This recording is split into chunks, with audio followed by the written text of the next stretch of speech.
बिस्मिल्लाहिर्रहमानिर्रहीम, अस्सलाम वालेकुम। हम सबको शौक है कि हमारा वज़न कम हो या हम अपने वेट को कम करें या इन सब केसेस अपने वेट को बढ़ाएं, लेकिन हम इस चीज़ का ख्याल नहीं रखते कि क्या हमें उतनी मल्टी वाइटामिन्स मिल रही हैं या वो वाइटल न्यूट्रिएंट्स मिल रहे हैं जिनकी हमारी बॉडी को ज़रूरत है। हम बहुत ज़्यादा अपीयरेंस पे जाते हैं, लेकिन अपीयरेंस में जो मसाइल आ रहे होते हैं वाइटल न्यूट्रिएंट्स की डिफिशिएंसी की वजह से, हम उनको नहीं रिकग्नाइज करते। सो आज मैं बात करूंगी अबाउट 10 साइंस, वो 10 साइंस जो आपको दिखाएंगे कि आपकी बॉडी में वाइटल न्यूट्रिएंट्स की डिफिशिएंसी है।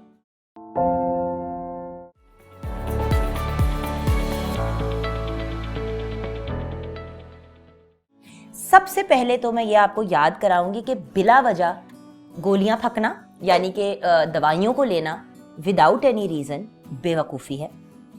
हमेशा चेक करें कि कौन सी ऐसी चीज़ है जो आपकी बॉडी में कम है। कभी कभी हम ओवरडोज भी कर देते हैं अपने सिस्टम को।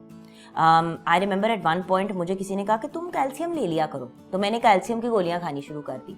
हुआ ये कि मेरे कान के पीछे जो बोन्स हैं उनमें कैल्शियम एक्स्ट्रा डिपॉजिट होनी शुरू हो गई, क्योंकि मेरी सिस्टम में बहुत ज़्यादा डाली जा रही थी और मुझे ज़रूरत नहीं थी इतनी कैल्शियम की। सो प्लीज़ चेक करें। सबसे पहली बात तो ये है, ताकि आपको पता चले कि कौन सी चीज़ की डिफिशिएंसी है। अब कुछ टेलटेल साइंस है। अगर आपके जोड़ों में क्रैकिंग की आवाज़ आती है, वो जो टक टक टक की आवाज़ आती है, तो इसका मतलब है कि आपको कैल्शियम की डिफिशिएंसी हो सकती है। एक बात मैं पहले ही बता दूं कि पहले किसी मुस्तनद डॉक्टर से रुजू करें, न्यूट्रिशनिस्ट से रुजू करें और फिर कोई भी चीज़ लेनी शुरू करें। ये आपको इंडिकेटर्स दे रही हूँ जिसके बेस के ऊपर आप डॉक्टर पे जाके पूछ सकते हैं कि प्लीज़ चेक कर लें कि मुझ में कोई कमी तो नहीं है किसी वाइटल न्यूट्रिएंट की। सो क्रैकिंग साउंड इन जॉइंट्स का मतलब है कि कैल्शियम की कमी है। अब कैल्शियम कहाँ से मिलता है? दूध और दूध से रिलेटेड प्रोडक्ट से, लेकिन उसके साथ साथ ऑफ कोर्स आपको विटामिन डी भी लेनी है ताकि आपकी कैल्शियम की एब्जॉर्प्शन बेहतर हो। अब आ जाते हैं ब्लीडिंग गम्स की तरफ। ब्लीडिंग गम्स का मतलब ये है कि शायद आप में विटामिन सी की डिफिशिएंसी है। विटामिन सी हमें कहाँ से मिलता है? ऑरेंजेस, किन्नू माल्टे वगैरह, गुआवा यानी कि अमरूद, आंवला, नींबू, इन चीज़ों से। सो सिट्रस से आपको ये डिफिशिएंसी जो है कवर करने का मौका मिल जाएगा। अगेन फिर से ये कहूँगी कि प्लीज़ डॉक्टर से रुजू ज़रूर कीजिएगा and do find out why. Bye the way bleeding gums dental issue भी हो सकता है, तो डेंटिस्ट पे जाके ज़रूर चेक करवाइएगा। देन आ जाते हैं ड्राई हेयर या हेयर फॉल।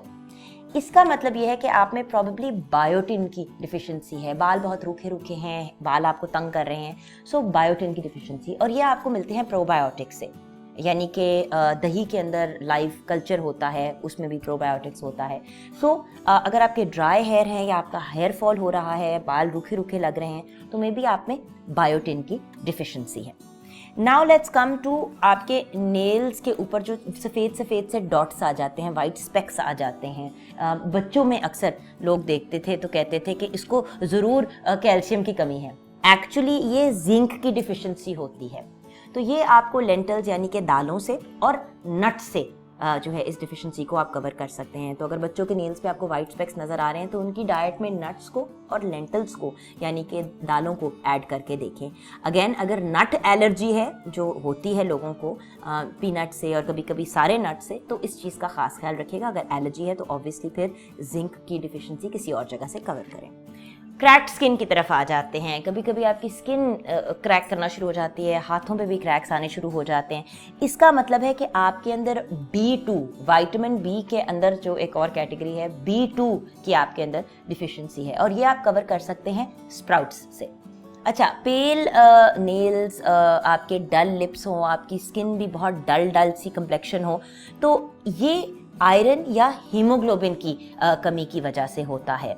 और अब आपको आयरन कहाँ से मिल सकता है? कलेजी से तो ऑफ कोर्स मिल ही सकता है, लेकिन बीटरूट यानी कि चुकंदर, कैरेट्स, गाजरें, पोमोग्रेनेट, कॉर्न और उसके अलावा सेब। सो अगर आपके अंदर हीमोग्लोबिन की कमी है या आयरन की कमी है, आयरन डिफिशिएंसी जिसे हम कहते हैं, bye the way iron deficiency से एक और प्रॉब्लम भी होती है, कभी कभी छाइयाँ भी पड़नी शुरू हो जाती हैं। सो ख़ास ख्याल करें। और आयरन एक ऐसी चीज़ है कि अगर ख़वातीन में ज़्यादा डिफिशिएंट हो, जो हमारे मुल्क में ज़्यादातर डिफिशिएंसी होती है, तो बहुत मेजर मेडिकल प्रॉब्लम्स भी हो सकती हैं, कंसीव करने में भी, प्रेगनेंसी में भी, अदरवाइज एज वेल।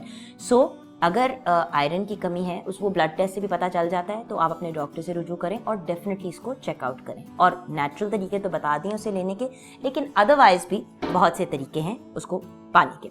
अच्छा, अब आ जाते हैं फटीग, ब्रिटल हेयर, यानी कि बाल आपके बहुत ज़्यादा टूट रहे हैं, स्किन बहुत पतली होती जा रही है, स्किन के लेयर्स बहुत पतले हो रहे हैं, थिनिंग हो रही है, आपका वेट लॉस बहुत फ्लक्चुएट हो रहा है, या तो बहुत ज़्यादा चढ़ रहा है या बहुत एकदम से ड्रॉप हो रहा है, स्पेशली ख़वातीन में, तो ये इंडिकेटर होता है थायराइड प्रॉब्लम की। तो थायराइड हमारा एक ऐसा ग्लैंड है जो थायरॉक्सिन प्रोड्यूस करता है। अगर सिस्टम में ज़्यादा बन रही हो या ना बन रही हो तो उसके बड़े सीरियस साइड इफ़ेक्ट्स होते हैं।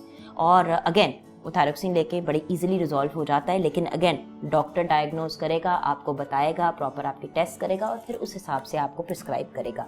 सो अगर आपको बहुत ज़्यादा थकन हो रही है, फटीग हो रही है, आपके बाल बहुत टूट रहे हैं, स्किन थिन, बॉडी वेट बहुत फ्लक्चुएट कर रहा है, तो प्लीज़ थायराइड ज़रूर चेक करवाइए। बच्चों में भी बाय द वे ये प्रॉब्लम हो सकती है, और इसके लिए मैं रेकमेंड करूँगी जहाँ पे आपको मिलती है इसके लिए सप्लीमेंट, वो है स्पिनच, नट्स और सी फूड। जी हाँ, सो आपको सी फूड में फ़िश और प्रॉन्स और इस किस्म की चीज़ों में मिलेगा। उसके अलावा स्पिनच यानी कि पालक और नट्स यानी कि पिस्ते, बादाम वगैरह। And anyway colder season is now here, so आपके लिए ज़रा नट्स खाने में इतना इशू नहीं होगा। फाइनली, ज़बान सफ़ेद हो जाती है, ये बहुत से लोगों का इशू होता है। वो अपनी ज़बान निकालते हैं और देखते हैं कि वाइट हो रही है मेरी टंग। अच्छा, ये है यीस्ट ओवरग्रोथ। सो अगर यीस्ट की ओवरग्रोथ हो रही है आपकी ज़बान के ऊपर, और जनरली कुछ ख़वातीन यीस्ट इन्फेक्शंस को ज़्यादा प्रोन भी होती हैं, ये भी एक इशू होता है। सो अगर ऐसा कोई इशू है और ज़बान बार बार वाइट हो रही है तो ज़रूर चेक करवाएं डॉक्टर को जाके, एंड फल और सब्जियां खाएं, तो इससे बहुत ज़्यादा फ़र्क पड़ेगा और ऑब्वियसली चीज़ें बेहतर भी होंगी। एंड देन जो भी डॉक्टर आपको मेडिकल इलाज बताता है वो करें। बेसिकली मेरी रिक्वेस्ट है कि अपनी बॉडी को चीज़ों से डिफिशेंट करके अपनी आप को पतला करना या अपनी अपीयरेंस को चेंज करने की कोशिश करना इतना सेंसिबल नहीं होता। जान है तो जहान है। हेल्दी चीज़ें खाएं, हेल्दी चीज़ें कंज्यूम करें, प्रोसेस फूड्स और इस किस्म की नॉनसेंस से अपने आप को दूर रखें, सॉफ्ट ड्रिंक्स को अवॉइड करें, कोशिश करें कि नेचुरल चीज़ों की तरफ जाएं, पानी ज़्यादा पिएं, अपनी नींद पूरी करें, एंड कोशिश करें कि बॉडी को वो सारे न्यूट्रिएंट्स और विटामिन्स मिलें जिसकी उसको ज़रूरत है। आपने प्रोटीन भी लेनी है, आपने फैट्स भी लेने हैं, आपने कार्बोहाइड्रेट्स भी लेने हैं, आपने मिनरल्स, विटामिन्स, पानी, इन सब चीज़ों को कंज्यूम करना है, क्योंकि ये सब चीज़ें आपके जिस्म के हेल्दी रहने के लिए ज़रूरी हैं।